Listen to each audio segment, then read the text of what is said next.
Olá, prezada aluna, prezado aluno, tutores, todos aqueles que nos acompanham, sejam todos bem-vindos. Estamos iniciando mais uma aula da nossa disciplina de estrutura das demonstrações contábeis. Hoje a quarta aula com o tema demonstração do fluxo de caixa. Eu sou o professor Renato Silva, eu sou economista, sou especialista em economia de empresas, também sou mestre em economia e é com muita satisfação que eu vou ministrar a aula de hoje, dando aí continuidade e finalizando também a nossa disciplina, chegando hoje na nossa quarta e última aula. Então a gente vem percorrendo aí uma jornada dentro da nossa disciplina, trazendo os principais tópicos dentro do nosso livro didático, abordando as maneiras na qual nós elaboramos as demonstrações contábeis. Então nosso objetivo ao longo dessa disciplina foi apresentar para vocês diversas demonstrações contábeis que utilizamos nas organizações para atendimentos gerenciais e legais, para que você, futuro contador, especialista, o gestor financeiro, você possa saber como elaborar corretamente essas demonstrações. Então já estudamos desde o balanço patrimonial, estudamos a DRE, falamos da DRA, falamos também da DMPL, DLPA, a DVA, que é a demonstração de valor adicionado,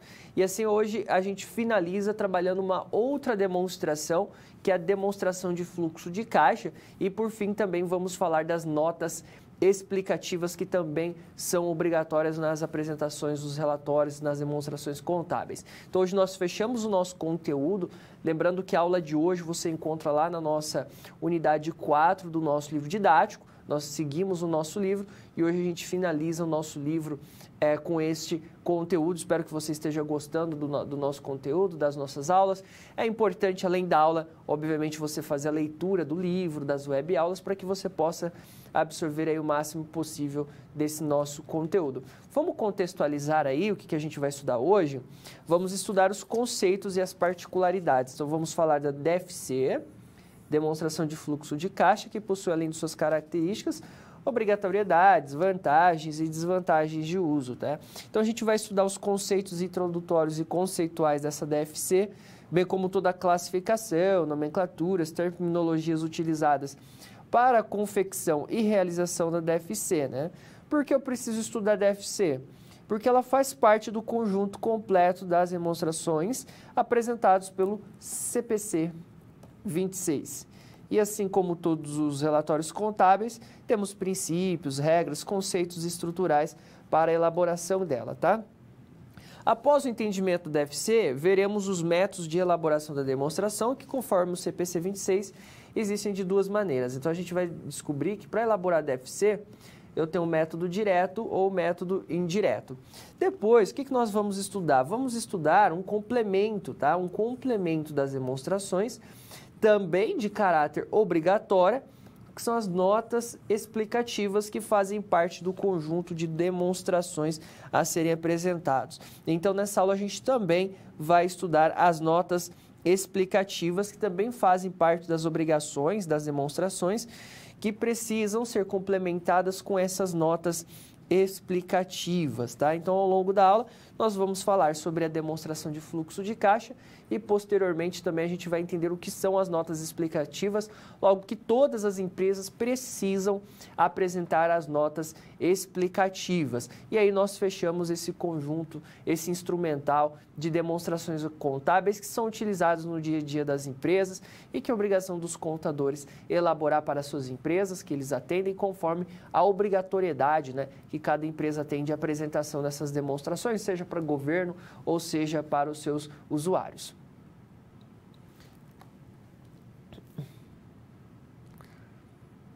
Fluxo de caixa.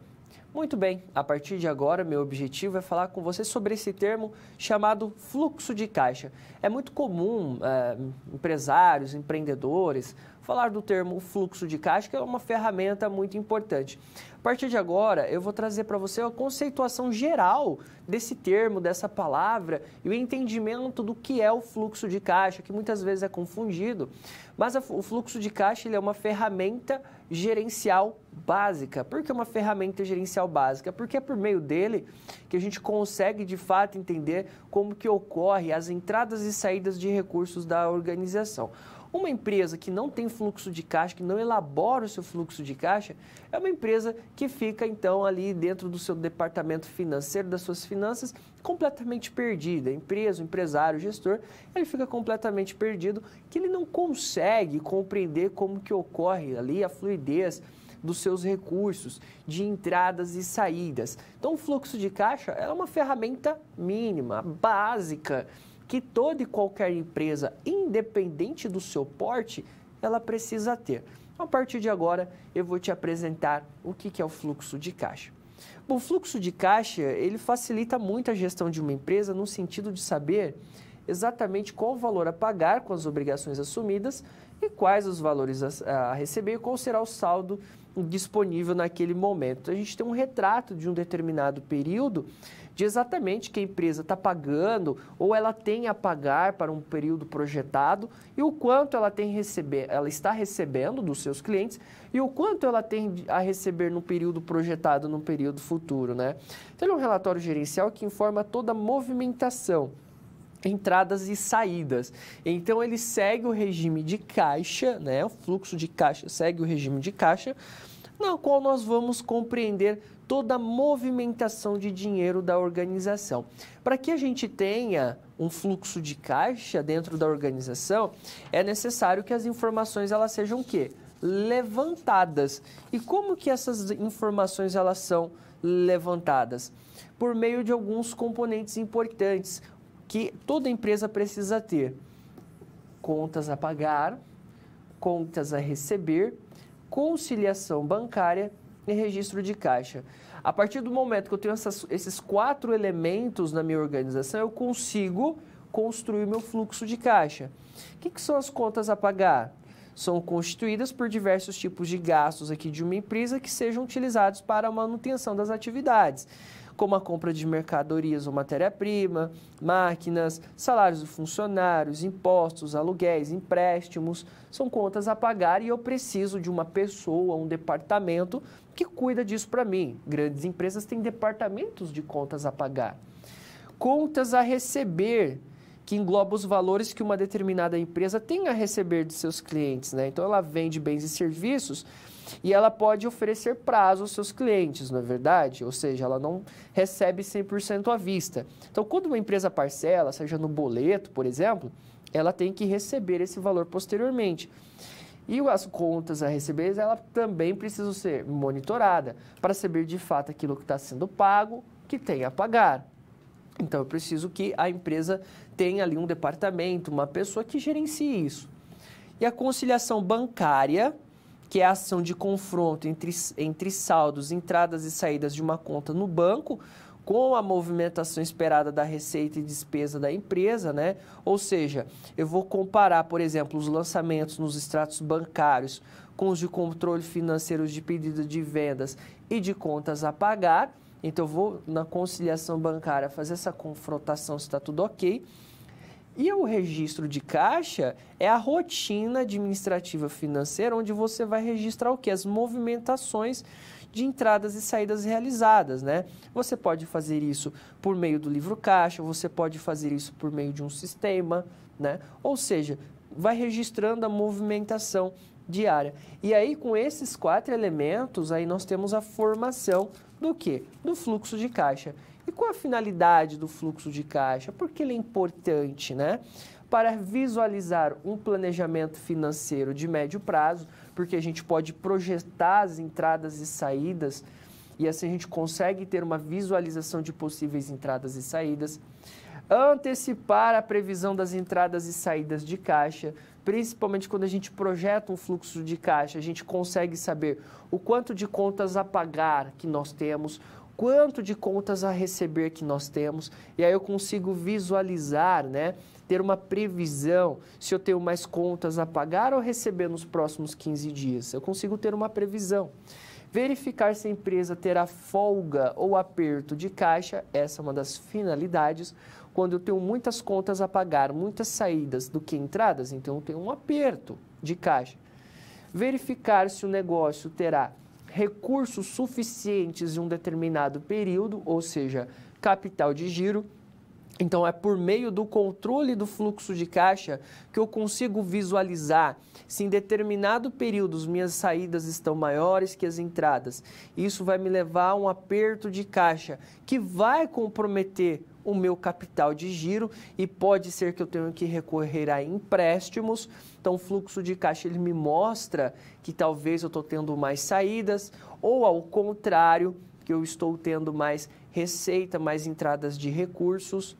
E planejar as melhores políticas de prazos, como, por exemplo, de receber e apagar. Olha, eu posso perceber por meio do fluxo de caixa que eu vendo parcelado em 3 vezes, por exemplo, né? Só que eu pago meu fornecedor à vista e aí dá um descasamento de caixa, porque eu demoro até 90 dias para receber do meu cliente e preciso pagar fornecedor à vista. E eu vejo que essa política de prazos não está legal. Preciso equilibrar junto ao meu fornecedor, preciso de mais prazo ao fornecedor ou fomentar as minhas vendas à vista. Então, eu consigo analisar se minhas políticas de prazo, tanto de comprar quanto de receber dos meus clientes, está adequado no meu caixa. Eu posso avaliar a capacidade de pagamentos antes de assumir novos compromissos, como financiamentos, avaliar se os recebimentos de vendas são suficientes para cobrir os gastos previstos, ou seja, se eu tenho contas a receber, se eu vendo parcelado, se eu vejo quanto eu tenho de contas a receber para os próximos 30 dias e eu posso ver também quantos de gastos eu vou ter para os próximos 30 dias, né? Aí você fala, poxa, minhas vendas aqui são insuficientes para cobrir os meus gastos previstos. Então, o fluxo de caixa ele pode me dar essa noção. Avaliar os melhores momentos para realizar investimentos, seja imobilizado ou aumento de estoques.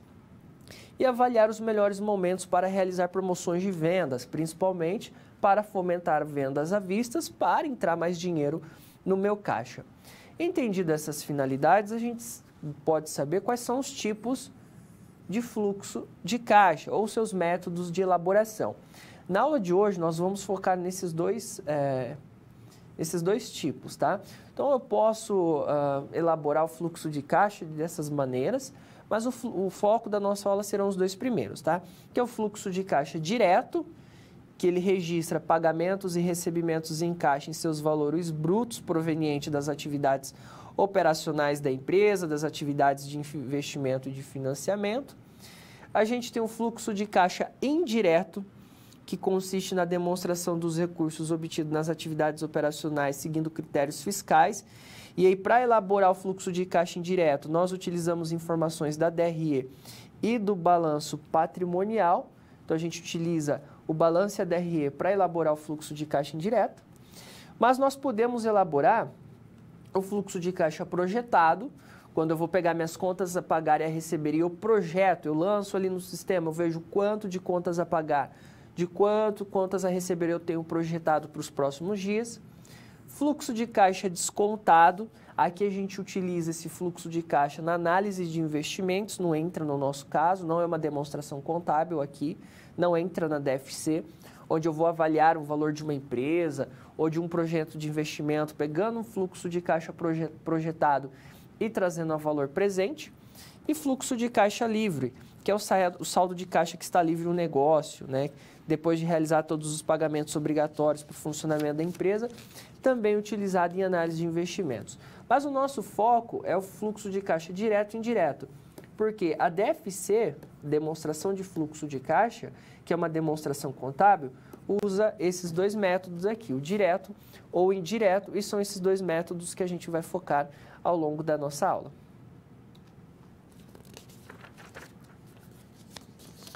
Demonstração de fluxo de caixa.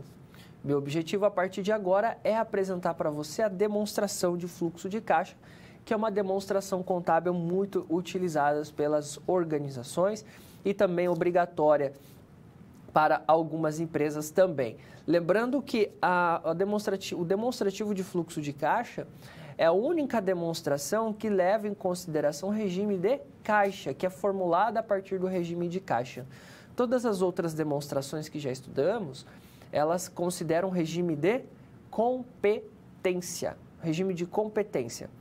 A DFC é a única que leva em consideração o regime de caixa, ou seja, eu só vou lançar nesse demonstrativo aquilo que de fato entrou, o recurso que de fato entrou, e vou lançar como saída, de fato, aquele recurso que saiu, tá bom? Então, vamos ao quadro entender o que é a DFC.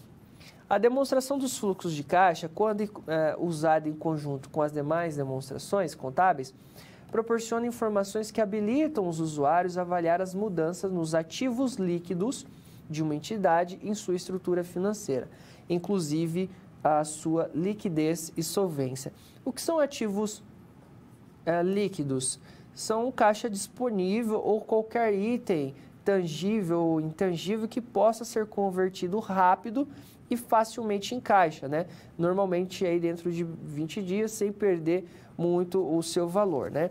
Então, a DFC, ele é um acrônimo de demonstrativo de fluxo de caixa, então ele é um relatório contábil fundamental para analisar a posição financeira da empresa em determinado momento, por meio dessa exibição detalhada de entradas e saídas. Por isso que a gente analisa a liquidez e a solvência.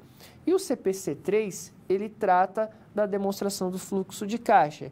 Então, a entidade, ela deve elaborar a demonstração de fluxo de caixa de acordo com os requisitos deste pronunciamento e apresentá-lo como parte integrante de suas demonstrações divulgadas ao final de cada período, tá? Você vai me perguntar, qual que é a obrigatoriedade, né, dessa demonstrativo do DFC? Quem está obrigado, né?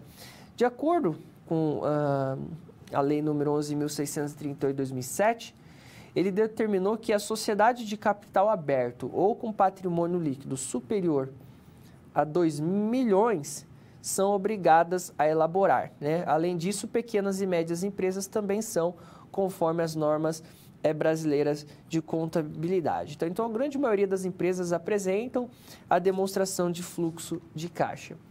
A DFC ela é muito útil para avaliar a capacidade da empresa em gerar o quê? Recursos de caixa. E o caixa, de modo geral, são os valores em espécie. Nessa conta são registrados todos os recebimentos e pagamentos feitos em dinheiro, entre entradas e saídas de recursos, que podem ter origem de recebimento de clientes, pagamento de fornecedores e despesas, tá? Isso permite aos usuários desenvolver modelos para avaliar e comparar o valor presente de fluxos de caixa. A DFC também, ele melhora aqui a comparabilidade dos relatórios de desempenho operacional para diferentes empresas, porque busca padronizar os tratamentos contábeis das transações, tá? Então, a importância da DFC também que muitos investidores e analistas conseguem comparar, fazer comparações entre empresas de diferentes segmentos, né, por meio da sua geração de caixa. Então, a DFC, principalmente empresas de capital aberto, elas são obrigatórias. Hoje, com a Lei 11.638 de 2007, a gente tem o que? A padronização da elaboração do DFC, né? Então, o Comitê de Pronunciamento Contábeis, também o CPC, ele vem trazer as orientações para a padronização de elaboração, para que o investidor, o usuário, ele possa fazer também comparabilidade desses relatórios entre empresas diferentes, né? Analisar o fluxo de caixa de cada uma, como cada empresa gera suas disponibilidades, suas condições de pagamento, né? Então, é muito interessante isso, que a DFC ela é utilizada pelos usuários externos, principalmente investidores, para comparar organizações. A demonstração de fluxo de caixa, ela tem por objetivo fornecer informações acerca das alterações no caixa e equivalentes de caixa, ó. Caixa e equivalentes de caixa da entidade para um período contábil. Então, somente deve constar nos fluxos de caixa as operações relativas ao caixa ou equivalente de caixa. Mas o que é isso, caixa equivalente de caixa? Vamos entender. Caixa compreende numerário em espécie e depósitos bancários disponíveis. Então, compreende todo o recurso disponível no caixa da empresa, seja lá no cofre, né, da empresa, seja em dinheiro ou em cheque, e dinheiro em conta corrente no banco. Tudo isso se chama caixa. O que são equivalentes de caixa? São aplicações financeiras de curto prazo, de alta liquidez, que são prontamente conversíveis em um montante conhecido de caixa e que estão sujeitos a insignificante risco de mudança de valor. Então, o CPC3, ele determina que uma aplicação só será considerada equivalente de caixa se ela tiver um prazo de vencimento de até 90 dias. Isso no dia da compra, não na data em que a análise for feita. O tipo mais comum de equivalente de caixas é a aplicação financeira com liquidez diário, né? Como, por exemplo, CDB e título público. Então, a empresa ela pode fazer uma aplicação financeira em certificados de depósitos bancários CDB, ela pode fazer investimentos em títulos públicos, porém são aplicações que ela consegue fazer resgate rápido. Então, toda aplicação financeira que uma empresa fizer com prazo de vencimento até 90 dias e na qual ela pode fazer resgate rápido, né? Então, isso se chama equivalente de caixa. Então, normalmente, caixa e equivalente de caixa, nós compreendemos a sua análise lá dentro do ativo circulante, é onde nós encontramos tanto o caixa e o equivalente de caixa, e a DFC, ela costuma então analisar as movimentações e variações que ocorrem tanto no caixa quanto na equivalência de caixa.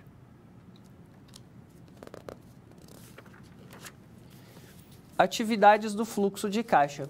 A partir de agora, eu vou te apresentar quais são os principais elementos que nós devemos considerar quando a gente analisa um fluxo de caixa. Então, a empresa tem diversas atividades, né?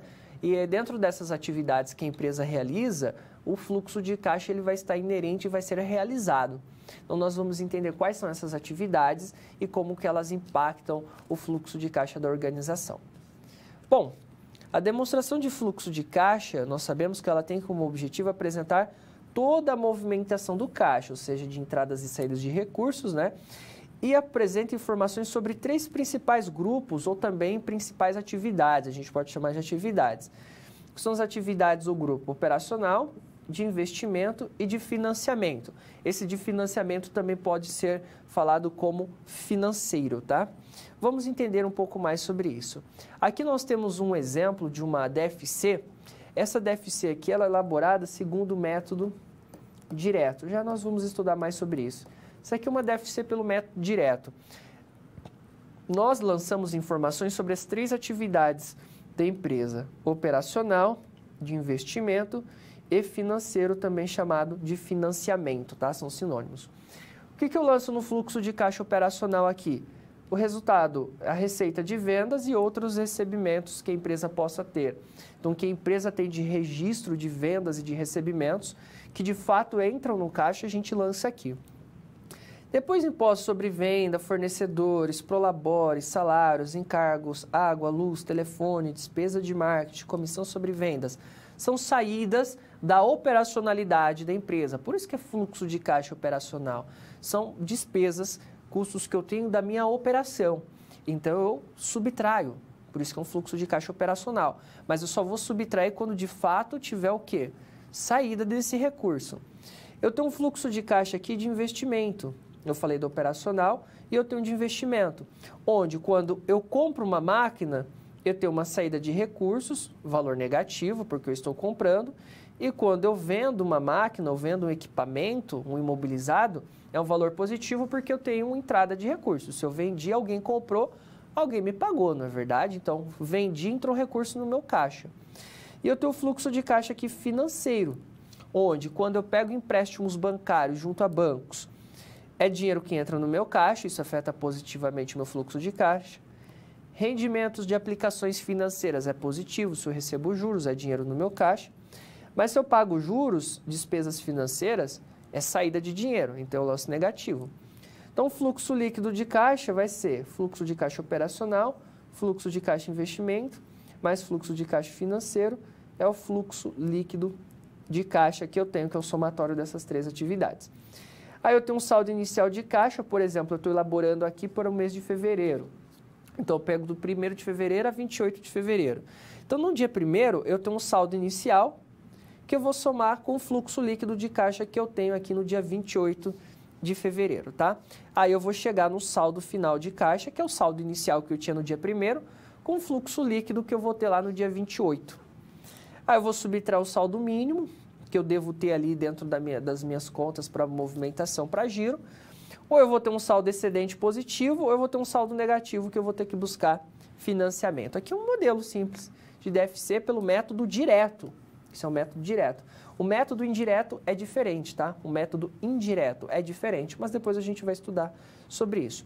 Mas o que seriam as atividades operacionais ali? São todos os fatos financeiros que estão ligados à operacionalidade da empresa, ou seja, toda saída e entrada de caixa que tem como objetivo a manutenção das operações da organização. Aí é considerado fluxo de caixa operacional. Então, essas atividades operacionais são sacrifícios financeiros que a empresa tem para entregar um produto, mercadoria ou serviço, e essa movimentação de caixa está ligado, obviamente, ali à demonstração de resultado. Então, a gente pode colocar ali como recebimentos, normalmente, valores relacionados que eu tenho que receber de clientes, de estoques que quando eu vendo entra resultado, ou seja, entra faturamento. Resultado na venda de imobilizado, isso aqui vai ser lançado, aqui está atividades operacionais, porque está no nosso livro, mas isso aqui está mais ligado a uma atividade de investimento, nem tanto operacional. Pagamentos, fornecedores, pagamento de fornecedores, de empregados, de encargos sociais, tributos, são pagamentos relacionados à minha atividade operacional, tá? Minhas atividades de investimento refere-se à aquisição de imobilizado intangível e apresenta o quê? Uma saída de recursos. Sai recursos quando eu estou comprando ou vendendo, eu estou em uma movimentação. Então, a aquisição de imobilizado intangível é uma saída, porque eu comprei, saiu dinheiro. Por outro lado, a empresa pode, em determinado momento, vender um ativo, sendo que essa entrada no caixa equivalente de caixa que ele traz o equilíbrio financeiro. Porque quando eu vendo um ativo, se eu estou vendendo, alguém está comprando de mim. Quando a pessoa compra de mim, ela me dá o dinheiro e eu vendo, não é verdade? Então, aí eu tenho um aumento do meu caixa quando eu vendo. Mas quando eu compro, eu tenho uma saída de caixa, obviamente. Então, as atividades de investimento, nós temos como recebimento recebimento de venda de imobilizado intangível, recebimento de venda em ações e outras entidades, amortização de empréstimos, recebimentos de contratos futuros, entram como recebimentos, afeta positivamente o meu caixa. Mas eu tenho pagamentos, que afeta negativamente o meu caixa, como pagamento de aquisição de imobilizado intangíveis, pagamento de aquisição de ações de outras entidades, pagamento de contratos futuros. Então, são saídas de recurso das minhas atividades de investimento. E eu tenho minhas atividades de financiamento, também chamado de atividades financeiro, tanto faz. No grupo de atividade de financiamento, demonstra-se todo o fluxo de caixa que deu origem aos investimentos e toda a exigibilidade com os fornecedores de capital para que a empresa possa devolver, possa desenvolver o que se propõe. Dessa forma, todas as obrigações a curto e longo prazo com financiamentos são registrados neste grupo, tá? Então, são as obrigações que eu tenho com os meus credores. O que seria no recebimento? Recebimento de emissão de ações, de empréstimos e debêntures, recebimentos de hipotecas, recebimentos de contratos futuros, entra como atividades de financiamento. Toda vez que eu pego um recurso emprestado, um empréstimo ou de emissão de ações, eu estou recebendo dinheiro, então afeta positivamente o meu caixa. Porém, os pagamentos afetam negativamente, como pagamento de dividendos a investidores, é uma saída de caixa, pagamento de financiamentos e empréstimos, seus juros, amortização, juros e multas, são saídas de recurso, são saídas de recurso que nós temos ali nas atividades de financiamento. Então, quando a gente vai elaborar a demonstração de fluxo de caixa, seja pelo método direto, que eu acabei de apresentar ali, aquela demonstração que é pelo método direto, ou pelo método indireto, nós temos que levar sempre em consideração as atividades operacionais de investimento e de financiamento. Então, sempre quando eu for elaborar DFC, eu devo considerar essas três atividades que devem constar lá na sua estrutura, seja pelo método direto ou pelo método indireto.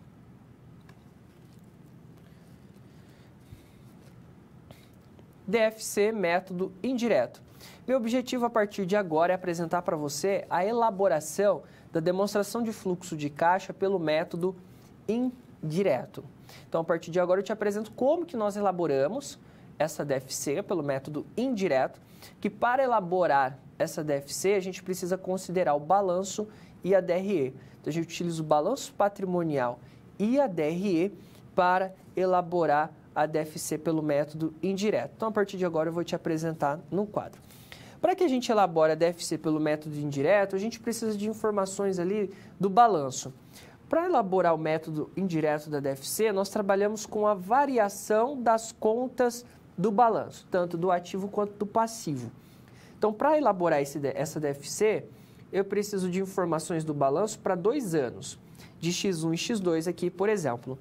E no ativo, que é formado pelo circulante e não circulante, nós temos a informação total aqui, de X1 e X2, e essa coluna aqui é o total de variação. Por exemplo, no ano X1, o total do ativo era R$ 264.853,69.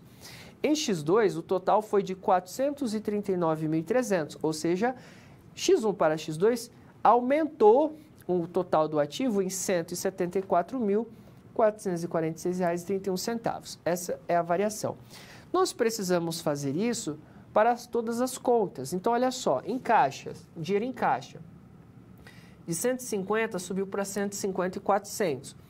Houve uma variação positiva de 50.400. Bancos, de 15 para 20 mil. Houve uma variação positiva de 5 mil. Então, perceba que caixa e bancos aqui equivalentes de caixa também, a gente poderia dizer.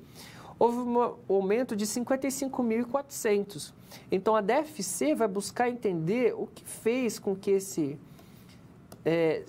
essa variação acontecesse, né? 55.400 de variação. O que levou esse aumento do meu DFC, do meu demonstrativo em fluxo de caixa? O que levou esse aumento de caixas e equivalentes de caixa aqui? A DFC vai buscar responder a essa pergunta, tá? Clientes, a gente aumentou de 30 para 50, uma variação de 20. O estoque aumentou também em 11 mil, né? Uma variação de um período para o outro. Ativo não circulante, realizável a longo prazo, subiu 30 mil, porque a gente não tinha. Investimento não tem. Imobilizado aumentou em 60 mil de um período para o outro. A depreciação, 2.220, de um período para o outro, aqui negativamente, né? Bom, no balanço, a gente tem o passivo também, que é a mesma ideia. Para elaborar o DFC pelo método direto, a gente precisa de 2 períodos e a coluna da variação. Então, passivo, 163.893,69 em X1, foi para 270.870,33 em X2, que dá um total de variação de R$ 106.976. E aí nós temos a variação para cada um dos itens. Salários a pagar, variou 31 mil de um período para o outro. Fornecedores também variou de um período para o outro. Postos a pagar variou. Imposto de renda subiu de um período para o outro. Uma exigibilidade. Os financiamentos de 57 para 110 subiu em 53 mil. Capital social de 55 para 110 variou 55 mil. Lucro-prejuízo acumulado também de 45.900 para 58.429,67, também subiu 12.469. Então, a gente vê a variação de cada uma dessas contas de um período para o outro, tranquilo? É assim que a gente utiliza essas informações do balanço para elaborar a DFC. Bom, a partir dessas informações, eu começo a elaborar a DFC pelo método indireto. Eu sempre começo pelo lucro líquido. O lucro líquido dessa organização foi de 58.429,67 que eu busco lá na DRE. Eu começo assim o DFC pelo método indireto. Depois eu vou fazer um ajuste da depreciação de 2.200. Por quê? 2.220. Porque a depreciação ela é uma despesa não caixa. Não sai recurso do caixa da organização com a depreciação. Por mais que a gente lança para fins de pagamento de imposto de renda lá na DRE, mas não sai recurso na depreciação, tá? É uma despesa não caixa. Mas eu lanço contabilmente, mas não tem nenhum dinheiro saindo do caixa. Então, o lucro ajustado, ou seja, somando a depreciação que não saiu do caixa, 60.649,67, tá? Bom, agora eu vou fazer o fluxo de caixa das atividades operacionais. Primeiramente, nessa primeira parte aqui, que se refere ao ativo, temos que entender um breve conceito das variações que deve ser demonstrado aqui na DFC. Todas as contas que sofrem uma variação positiva no ativo devem ser lançadas de forma negativa no nosso fluxo de caixa. Vejamos, o aumento líquido aqui de contas a receber significa que você vendeu mais a prazo e assim esse dinheiro deixou de entrar no caixa e aumentou a conta clientes em 20 mil. Então, esse 20 mil deixou de entrar na conta caixa. Então, eu vou lançar negativamente aqui no fluxo de caixa porque esse dinheiro não entrou no caixa. Eu aumentei o quê? Minhas contas a receber. Eu estou vendendo mais a prazo. Aumentou minhas contas a receber em 20 mil. Isso está aqui, na variação. Aumentou porque eu estou vendendo mais a prazo. Assim acontece com o valor líquido de estoques. Se aumentou os estoques, eu deixei de vender. O produto está parado. Não entrou o recurso no caixa porque eu vendi, o que afeta negativamente o caixa. Então, se o meu estoque aumentou aqui de um período para o outro, isso quer dizer que eu deixei de vender ou tive que comprar mais recursos junto ao meu fornecedor. Isso afeta negativamente o caixa, lance negativo. O aumento do realizável a longo prazo, aumentou os valores a receber a longo prazo. Desse modo, deixou de entrar dinheiro no caixa, o que afetou nosso caixa negativamente. Então, eu lanço um valor negativo. Agora, do lado do passivo, que vem aqui dos impostos até fornecedores, toda vez que ocorre uma variação no nosso passivo, seja circulante ou não circulante, é um reflexo positivo no caixa, pois significa que a empresa aumentou sua obrigação de um período para o outro, mas que ela ainda não realizou esse desembolso. Então, no caso aqui dos impostos a pagar, que aumentou, isso significa que ela aumentou a sua exigibilidade de um período para o outro, mas como está lançado aqui no balanço, ela ainda não pagou. Então, ela conseguiu dar mais prazo para pagar esse imposto, então isso afeta positivamente o caixa. Ainda não houve o desembolso de modo que afeta ali o caixa. O mesmo ocorre com o imposto de renda e contribuição social a pagar, que também aumentou, mas ainda está provisionado, ainda não teve a saída.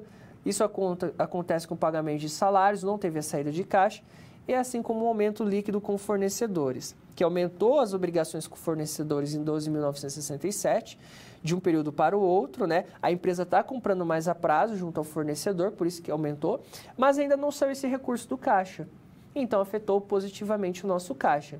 Então, quando eu faço a soma aqui, então, o fluxo líquido gerado pelas atividades operacionais foi negativo. Então, foi consumido 7.289,66, tá? Então, para chegar nesse 7.289,66, eu pego menos 20, menos 11, menos 30 e somo aqui com esses valores que são positivos. Depois eu vou ver o fluxo de caixa das atividades de investimento. O que eu percebi das minhas atividades de investimento? Eu tive compra de ativo imobilizado, com uma variação de 60 mil. Aqui sim, ó, o imobilizado era 90 e foi para 150 com uma variação de 60. Ou seja, aumentou o meu imobilizado. Se eu comprei máquina e equipamento, saiu o recurso do meu caixa, que de fato saiu. Então, um valor negativo, entre parênteses, caixa líquido consumido pelas atividades de investimento foi de 60 mil, que saiu o recurso de caixa da empresa, porque aumentou o imobilizado, porque ele comprou máquina e equipamento. Então, de fato, saiu o dinheiro. E das minhas atividades de financiamento, eu tenho um aumento de capital em 55 mil. Esse aumento de capital, de fato, ele acontece aqui, tá? Capital social de 55, ele foi para 110. Então, eu tenho um aumento do meu patrimônio líquido do capital social, ou seja, o sócio colocou mais 55 mil no caixa da empresa. Então, isso é um valor positivo, afetou positivamente o meu caixa. Financiamentos de longo prazo a pagar aumentou em 53 mil, mas é um valor positivo porque eu ainda não paguei, olha só. Financiamento aumentou de 57 para 110, então eu tenho mais prazo para pagar, aumentou de 57 para 110, houve uma variação de 53, mas eu ainda não paguei, ou seja, ainda não foi executado, mas aumentou. Mas como não foi executado, afeta positivamente o meu caixa. E eu tive o pagamento de dividendos de 45.960, tá? Esse pagamento de dividendos, de fato, ele ocorreu e que foi lá no último período que a empresa pagou dividendos. Então, teve uma saída, isso aqui está lá no nosso PL. Quando eu faço a soma 55 com 53 e subtraio 45.960, eu tenho um caixa líquido consumido pelas atividades de financiamento de 62.040. Agora eu consigo ver o aumento líquido de caixa equivalente de caixa, que foi de 55.400. Como que eu chego nesse valor de 55.400? 55.400, eu vou pegar o meu lucro ajustado, que é de 60.649,67. Vou somar aquele valor negativo que eu tive das atividades operacionais. Vou somar com a saída, né, que eu tive do fluxo de caixa de investimento, menos 60, e somar agora com esse valor positivo de 62.040 do fluxo de caixa das atividades de financiamento. Vai me dar esse valor de 55.400, que foi o que eu tive de variação do caixa. Se você pegar lá no nosso balanço, que a gente percebe 55.400 foi a variação da conta caixa equivalente de caixa, não é? Que aqui era de 115 mil, somado os dois, foi para 170.400. Foi a variação que a gente teve, que é o que de fato a gente consegue avaliar, ó. De 115 foi para 170.400, houve uma variação de caixa, equivalente de caixa, de 55.400. Então, a DFC aqui, ela mostra da onde veio essas variações, tá? Então, esse aqui é o método indireto de elaboração do fluxo de caixa.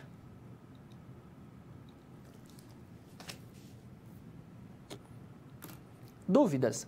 A partir de agora, eu dou uma pausa na aula. Caso tenhamos alguma dúvida, o professor faz uma parada. Se você está assistindo essa aula em casa ou gravada, você tem a oportunidade de fazer as suas anotações, encaminhar junto ao seu tutor à distância via sistema de chat, de mensagens, ou se você está assistindo essa aula ao vivo agora, junto com o seu tutor presencial, você também pode mandar a sua dúvida agora via sistema de chat. Uma paradinha para ver se tem dúvida, já eu volto dando continuidade à nossa aula.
Muito bem, estamos de volta. Não chegaram dúvidas ou questionamentos, mas lembrando que você sempre tem a oportunidade de encaminhar as suas dúvidas no decorrer da aula. Temos outro momento de parada ao término dessa aula, ou posteriormente, junto ao seu tutor à distância via sistema de mensagens, tá bom? Então, é sempre importante você poder participar e enviar as suas dúvidas. Bom, até aqui a gente estudou, então, sobre fluxo de caixa, falamos sobre o método indireto. E agora, a partir do próximo bloco, a gente vai falar sobre o método direto de elaboração da demonstração de fluxo de caixa.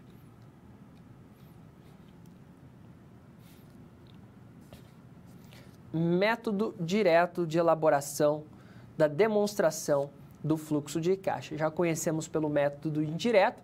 Pelo método indireto, a gente usa as informações referentes ali ao balanço patrimonial. Praticamente a gente busca todas as informações do patrimônio, mas a gente também usa o lucro ajustado que a gente busca lá na DRE para a gente chegar ali no resultado das atividades de investimento, financiamento e operacional. Pelo método indireto, a gente trabalha com as variações do balanço patrimonial. Lembrando que variações positivas do ativo a gente lança como um valor negativo, né, porque deixou de entrar recurso, e variações positivas no passivo a gente lança positivamente no caixa, porque aquela exigibilidade ela aumentou, mas o prazo também aumentou, ou seja, eu ainda não tive a execução, então isso afeta positivamente o caixa e a gente lança positivo. No método direto não tem isso, é muito mais tranquilo de se entender e de se elaborar, apesar do método indireto ser o mais praticado. Mas vamos ao quadro para que a gente possa entender esse método. Bom, pelo método direto, a DFC evidencia todos os pagamentos e recebimentos decorrentes das atividades operacionais da empresa, devendo apresentar os componentes do fluxo de caixa e seus valores brutos. A opção por esse método deve apresentar no mínimo os seguintes tipos de pagamentos e recebimentos relacionados às suas operações: recebimento de clientes, juros e dividendos, pagamento de fornecedores e empregados, juros pagos, impostos de renda, outros recebimentos e pagamentos. Então, deve considerar tudo, né?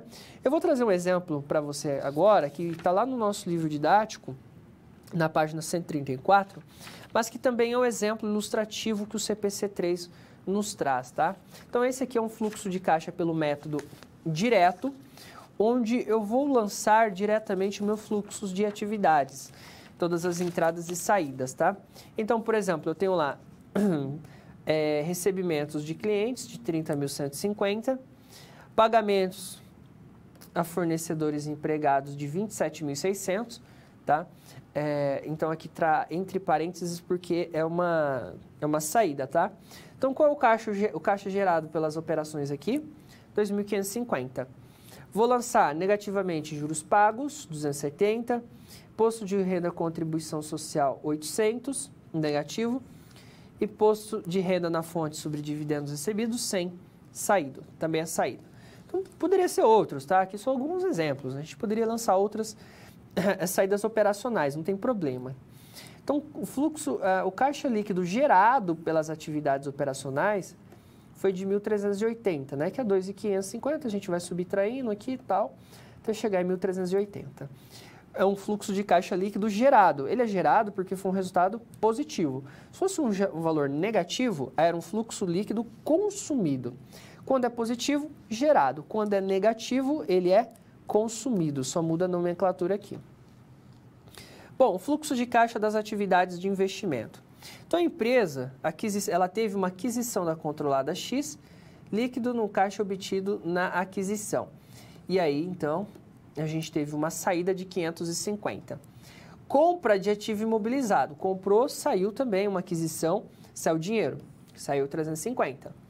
Só que ela teve o recebimento pela venda de um outro equipamento, ela recebeu, então, é positivo, entrou dinheiro. Ela recebeu dinheiro de juros, talvez ela tenha uma aplicação financeira, e ela também recebeu dividendos, que ela investe em outras empresas, recebe dividendos de 200. Então, qual foi o caixa que nós tivemos aqui? Então, 550 e 350 foram saídas, tá? Foi aquisição, foi compra. Saída, negativo. Só que aí nós tivemos entradas de 20, 200 e 400. Mas, mesmo assim, nós tivemos um caixa líquido consumido de menos 480. Então, um fluxo de caixa que foi negativo das atividades de investimento de 480 negativo. Foi consumido porque o valor é negativo. Então, consumiu 480 do meu caixa, tá? Então, essa seria a ideia quando a gente lança um valor negativo. E aí eu tenho os fluxos de caixa das atividades de financiamento. Recebimento pela emissão de ações. Então, eu estou emitindo ações, é um financiamento. Quando uma empresa abre seu capital e ela emite ações, ela está tendo entrada de recursos. Isso é uma forma que a empresa tem de financiar suas operações. Então, 250 é positivo, entrou recurso. Recebimento de empréstimos de longo prazo. Então, a empresa ela pegou empréstimos no banco, no BNDES, então 250. Pagamento de passivo por arrendamento, então ela fez algum tipo de arrendamento, um arrendamento mercantil de máquinas ou equipamentos, ou o que seja, saiu 90 do caixa. E ela teve que pagar dividendos de 1.200. Dividendo é a distribuição de lucro para os sócios, porque os sócios financiam a empresa, não é verdade? Então, é uma saída de recurso porque faz parte das minhas atividades de financiamento. 250 mais 250, beleza, 500, positivo. Subtraiu 90 e subtrai 1.200. Então, a gente teve o valor negativo das atividades de financiamento de 790. Então, caixa líquido consumido pelas atividades de financiamento. Foi consumido 790, tá? Então, aqui é um exemplo que a gente tem das atividades de financiamento. Se a gente fechar, o aumento líquido de caixa e de equivalentes de caixa foi 110. Como que eu chego nesse valor de 110? Eu vou pegar o valor que eu tive de 1.380 das atividades operacionais, vou subtrair 480, que foi o caixa consumido das minhas atividades de investimento, e menos o último valor aqui de 790. Menos 790, que foi o caixa consumido das minhas atividades de financiamento. Aumento líquido de caixas equivalente foi de 110, que dá esse resultado aqui. Se a gente pegar lá no balanço, inclusive isso aqui está lá no CPC, você pode ver esse exemplo no CPC. Caixa equivalentes de caixa, no início do período, era de 120, lá no balanço patrimonial, dava 120. Caixas equivalentes de caixa no fim do período foi de 230. Então, ele aumentou em 110, que é reflexo aqui que a gente calculou, né? Se você pegar o seu livro didático na página 137, nós temos esse mesmo exemplo pelo método indireto. Então, pega lá no seu livro, página 137, você vai encontrar esse mesmo valor de 110, tá? Mas sendo elaborado pelo método indireto. Se a gente elabora pelo método direto ou indireto, nós temos que chegar no mesmo valor. Indireto, porque a gente percorre pelo balanço patrimonial, pelas variações das contas do balanço para encontrar o valor de caixa equivalentes de caixa. E o método direto, a gente já faz o registro direto do valor, né? Das atividades operacionais de investimento e financiamento. A gente já registra diretamente o valor do aumento ou da diminuição ali da saída. Então, mas a gente vai chegar sempre no mesmo resultado.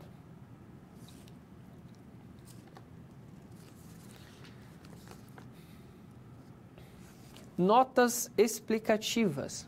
Muito bem, a partir de agora a gente vai finalizar o nosso conteúdo falando das notas explicativas, que também fazem parte do conjunto das demonstrações contábeis. Só que as notas explicativas, elas são obrigatórias para todas as empresas, tá? Micro, pequenas, sociedade anônima, grande porte, Eireli, todas têm que apresentar as notas explicativas. Por exemplo, micro e pequenas empresas, elas têm que apresentar o balanço, a DRE e as notas explicativas, né? Por que as notas explicativas são importantes, né? Porque elas apresentam informações adicionais a esses relatórios contábeis, de modo a apresentar ali de forma descritiva o que está colocado em termos numéricos. Porque a contabilidade, nós trabalhamos com números, informações numéricas, mas nós temos informações qualitativas que justificam os números que estão ali, né? Os procedimentos contábeis que foram utilizados ali, as leis, as normas, quais foram as mutações que ocorreram, os eventos que ocorreram na empresa que levaram a uma mudança de um número ou de um valor, de um elemento. Então, essa parte qualitativa das demonstrações, que os números não mostram, as notas apresentam. Então, as notas explicativas, ela é um caráter qualitativo, né? Porque a contabilidade não é só números, então, as demonstrações só apresentam os números, mas as notas explicativas, como o próprio nome diz, explica o que está se passando nas demonstrações. É como se fosse uma nota técnica, né, do que foi utilizado, desde leis, normas, CPCs que foram utilizados, tipos de modificações que foram utilizados, né, que justificam aquela determinada demonstrações. Essa é a ideia das notas explicativas. Para quê? Qual que é o objetivo? Para ajudar o usuário usuário interno ou externo que utiliza daquela informação, ele vai ler a nota explicativa para ele entender. Houve um ajuste, por exemplo, de valor patrimonial. Mas por que teve esse ajuste? Lá na nota explicativa vai dizer, ó, o ajuste de valor patrimonial do item mobilizado X ocorreu devido a um ajuste a valor justo, devido a tais condições que, conforme o CPC tal, ele diz que pode ocorrer isso de acordo com a NBC tal, lei número tal, então houve tal alteração. Então ele explica, né, ali no documento, ao término das demonstrações, o porquê teve aquele ajuste. Então, essa é a ideia básica das notas explicativas. Então vamos ao quadro para que a gente possa entender, né? As notas explicativas contêm informações adicionais e elucidativas àquelas apresentadas nas demais demonstrações. Quais são as demonstrações que a gente já estudou até aqui? Balanço patrimonial, DRE, demonstração do resultado abrangente, DLPA, demonstrações de lucro e prejuízos acumulados, DMPL, demonstrações das mutações do patrimônio líquido, DFC, demonstração do fluxo de caixa, DVA, demonstração do valor adicionado. Então, o CPC 26, o que ele apresenta? Todas essas demonstrações, na verdade.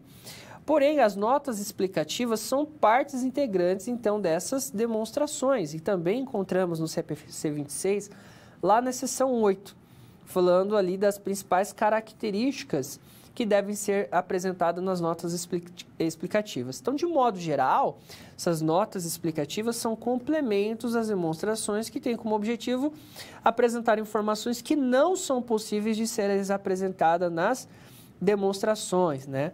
Então, outra característica dessas informações apresentadas nas notas são fatos que elas podem ser direta e indiretamente impactar na avaliação e na confiabilidade nos dados apresentados. Então, os objetivos é apresentar informações acerca das bases de elaboração das demonstrações contábeis e das práticas contábeis específicas utilizadas, ou seja, qual foi a legislação utilizada na elaboração da demonstração, quais pronunciamentos contábeis utilizados, quais elementos normativos que foram seguidos como base na elaboração da demonstração.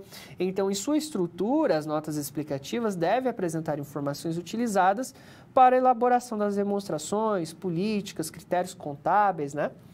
Bom, também divulgar as informações relevantes que não tenham sido apresentadas em outras partes das demonstrações contábeis.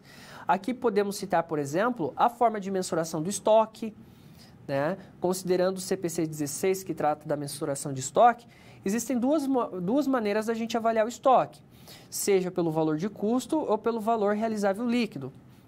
Então, como no balanço são apresentados somente o valor do estoque, sem específica forma de mensuração, então na nota explicativa o contador ele pode apresentar ao usuário qual método foi utilizado na mensuração do estoque, tá? E também prover informações que não tenham sido apresentadas em outras partes das demonstrações, mas que sejam relevantes para compreendê-la. Então, nesse sentido, as notas elas vão trazer detalhes a respeito das informações patrimoniais, econômicas e financeiras que são apresentadas ali nas demonstrações, né? Então, elas devem conter informações que demonstram a integridade, autenticidade, precisão e relevância, né? E o leitor ali, ele consegue ver essas informações nas notas explicativas.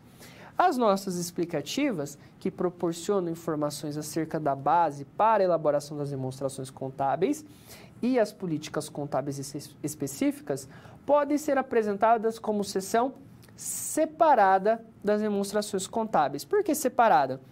Existe uma área no relatório das demonstrações que fica abaixo das demonstrações, na qual são apresentadas notas explicativas, tá? Então, o escritório ele apresenta ali as demonstrações, né, inicialmente, e após apresentar as demonstrações, ele vai trazendo as notas explicativas, né, trazendo também as políticas contábeis que foram utilizadas, né, quais normas. Então, a empresa, ela vai, o contador, na verdade, ele vai trazer essa informação. Então, é muito comum. Você abre lá o relatório, você vê as demonstrações contábeis e você tem as notas lá embaixo. Então, tem a nota 1, nota 2, nota 3, nota 4, nota 5. E lá na demonstração, normalmente, a gente tem um linkzinho lá, né? Por exemplo, você tem lá no balanço o estoque e tem um número 1. Um exemplo, número 1 lá em cima do valor de estoque. Aí você vai lá na nota técnica 1, está escrito lá, o valor do estoque foi mensurado segundo o critério do valor justo, seguindo a norma CPC não sei o quê. Então, ali você tem a nota técnica daquele link número 1 que está lá em cima no estoque no balanço, explicando qual o método de mensuração que foi utilizado para valorar aquele estoque. Tá? Então, é uma área separada, mas ele vai trazendo as legendas. Tá? Continuando, a entidade ela deve divulgar ainda nas notas explicativas informações sobre os principais pressupostos relativas ao futuro, fontes importantes de incerteza que podem ocorrer, eventos que tenham riscos significativos, modificação material nos valores contabilizados de ativos e passivos durante o próximo exercício financeiro. Então, são também critérios que o escritório, ali, o contador, ao elaborar a nota explicativa, ele também deve considerar para fins de divulgação.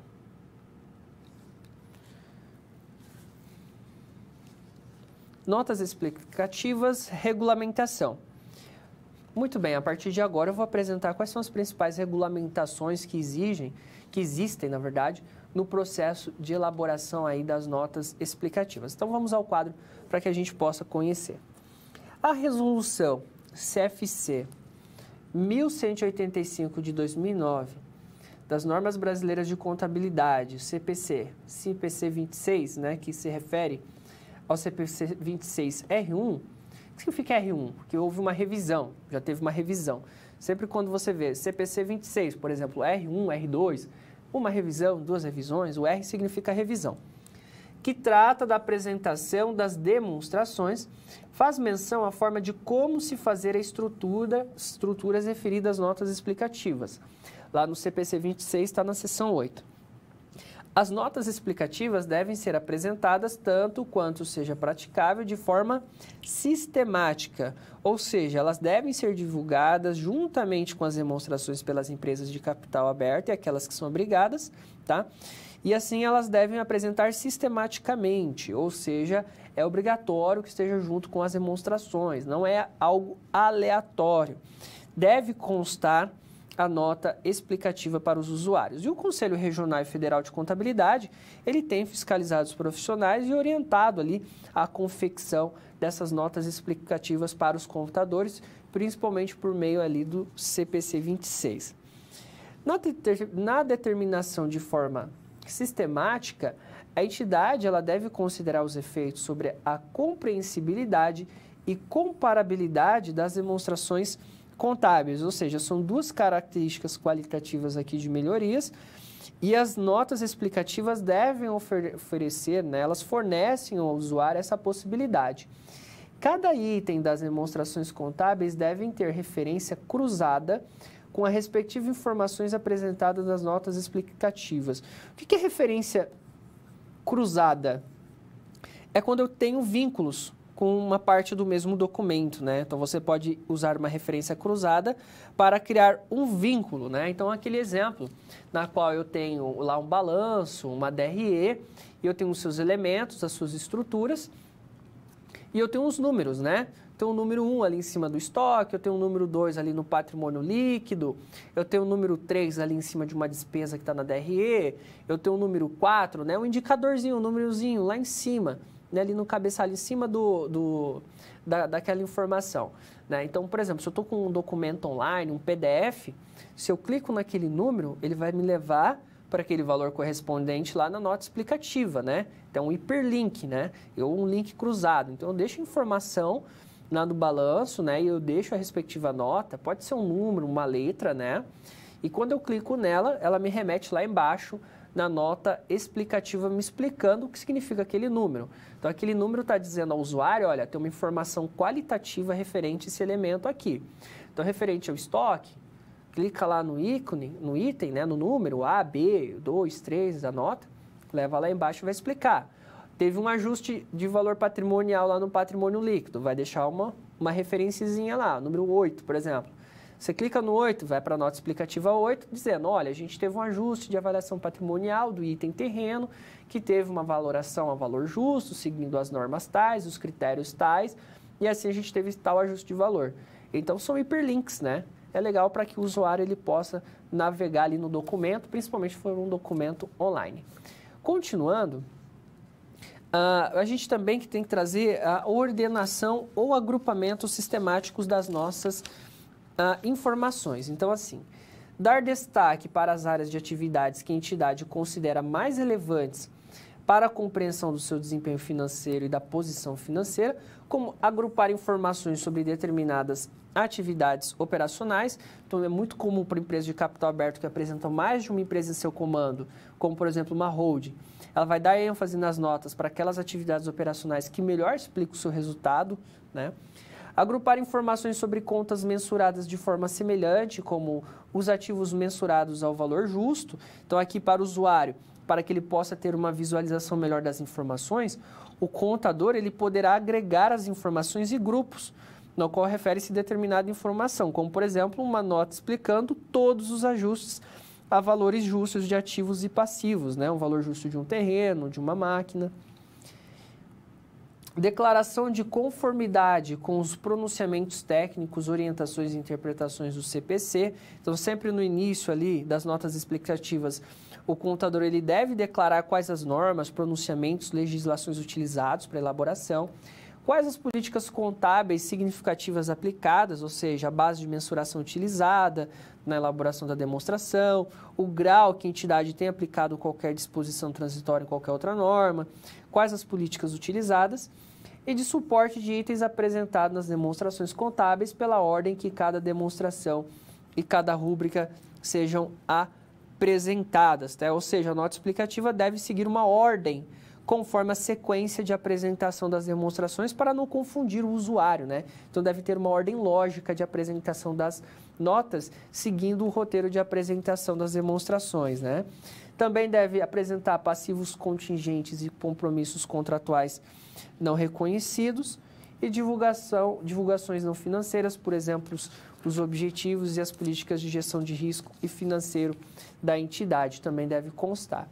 E questão da obrigatoriedade, né, conforme o dispositivo do artigo 176, parágrafo 4 da Lei 6.404/76, as demonstrações serão complementadas por notas explicativas e outros quadros analíticos ou demonstrações contábeis necessárias para esclarecimento da situação patrimonial e dos resultados do exercício. Ou seja, dessa forma, as notas explicativas elas acabam sendo obrigatórias.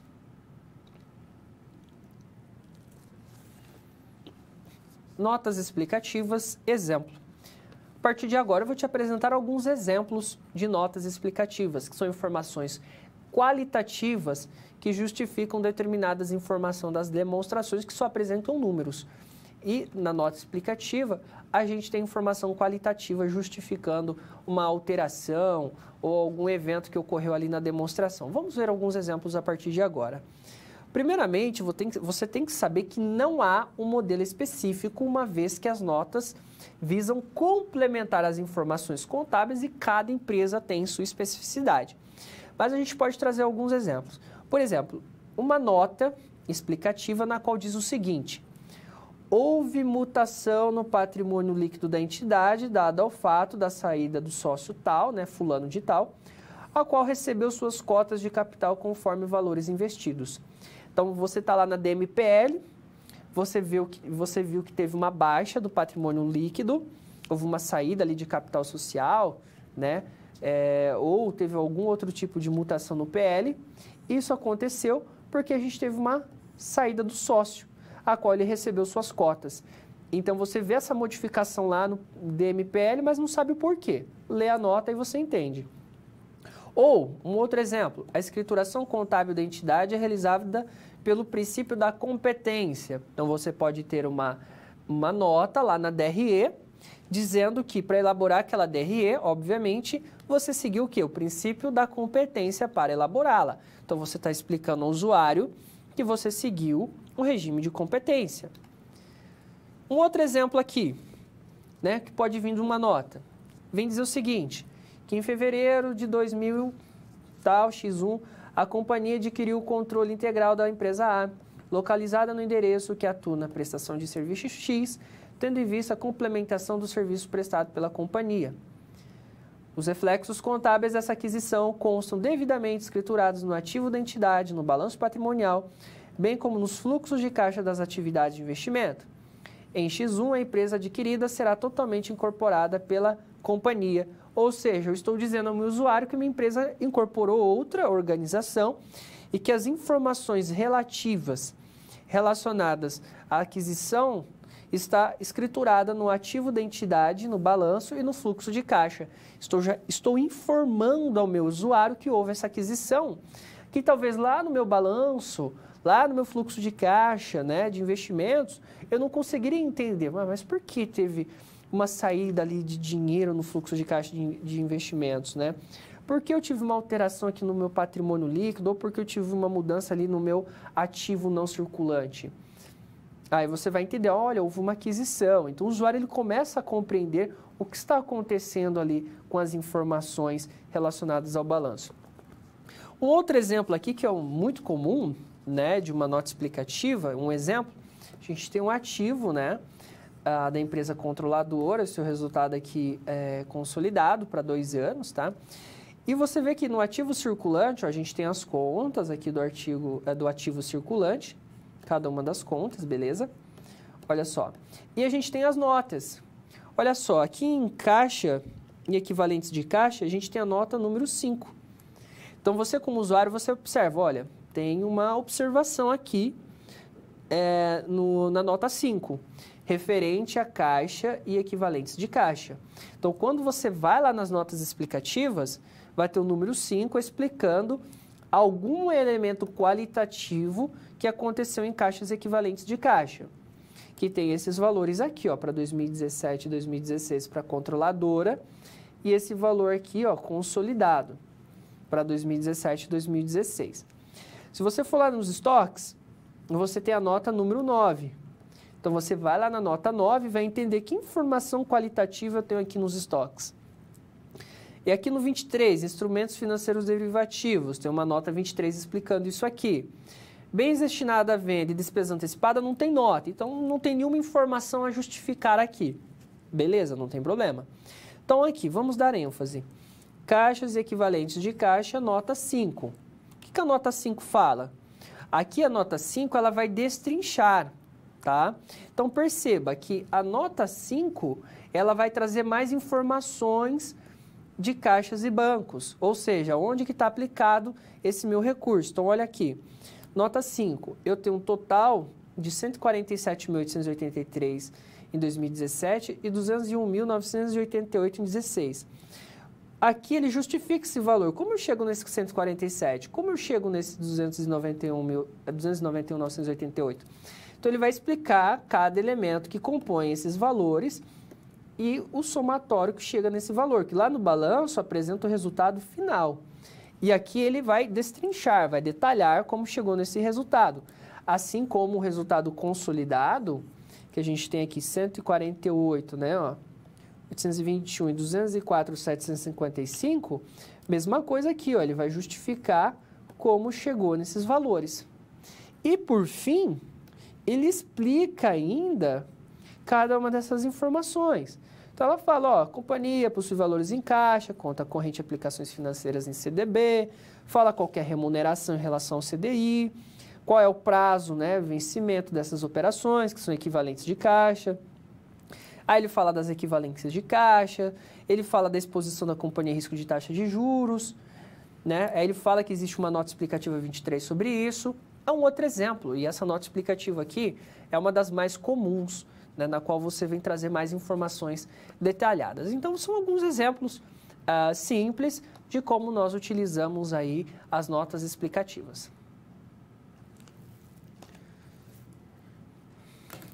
Dúvidas? A partir de agora, o meu objetivo, então, é dar um espaço para que você possa encaminhar as suas dúvidas. Então, a gente vai dar uma pausa, ver se chegou alguma dúvida. Caso não, depois a gente volta para finalizar o conteúdo da aula de hoje.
Muito bem, não chegaram dúvidas ou questionamentos, mas lembrando que você tem a oportunidade de encaminhar posteriormente, né, via sistema de mensagens.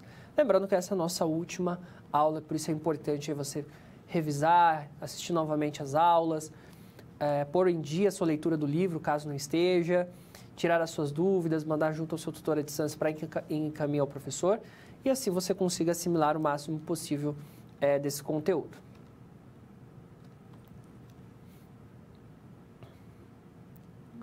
Recapitulando, a partir de agora eu vou trazer os principais tópicos que a gente trabalhou ao longo da aula, para refrescar um pouquinho aqui a nossa memória e fechar o conteúdo da aula de hoje.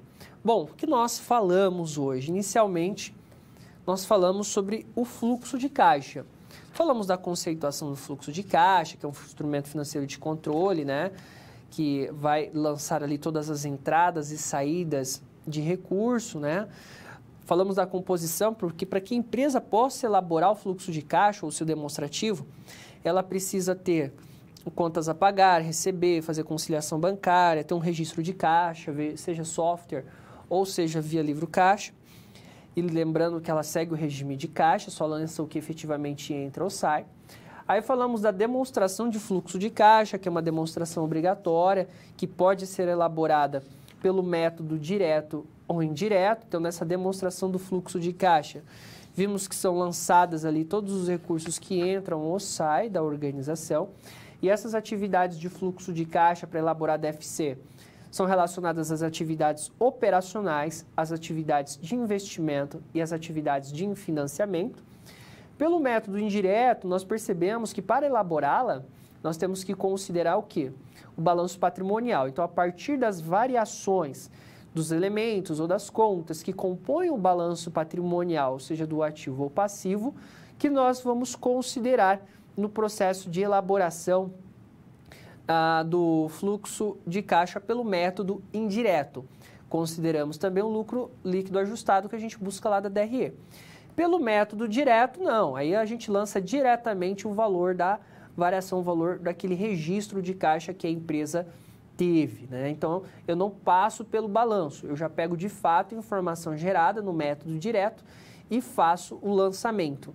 E por fim, nós estudamos as notas explicativas.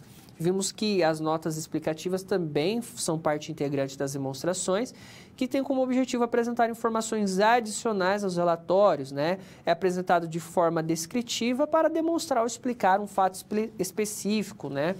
Ou seja, uma informação qualitativa, falando ali quais foram as normas, leis, legislações que o contador utilizou e também informações de caráter qualitativo no sentido de explicar as mutações que ocorrem dentro das demonstrações. Muito bem, fechado esse conteúdo, a gente fecha a nossa disciplina com todos esses conteúdos. Começamos lá na aula 1 falando desde os pronunciamentos, falamos do balanço, DRE, DRA, falamos da DMPL, DLPA, DVA, hoje DFC, que é o demonstrativo de fluxo de caixa, e as notas explicativas. Importante você também se habituar com essas siglas, porque é o que a gente mais utiliza no dia a dia, você entender o que cada uma significa. E assim a gente fecha o nosso conteúdo. Espero que você tenha gostado da disciplina, reforço a importância da leitura do livro, se puder assista a aula novamente. Caso tenha dúvida, encaminhe via sistema de mensagem junto ao seu tutor à distância, que vai encaminhar para o professor. Desejo a você ótimos estudos e até a próxima!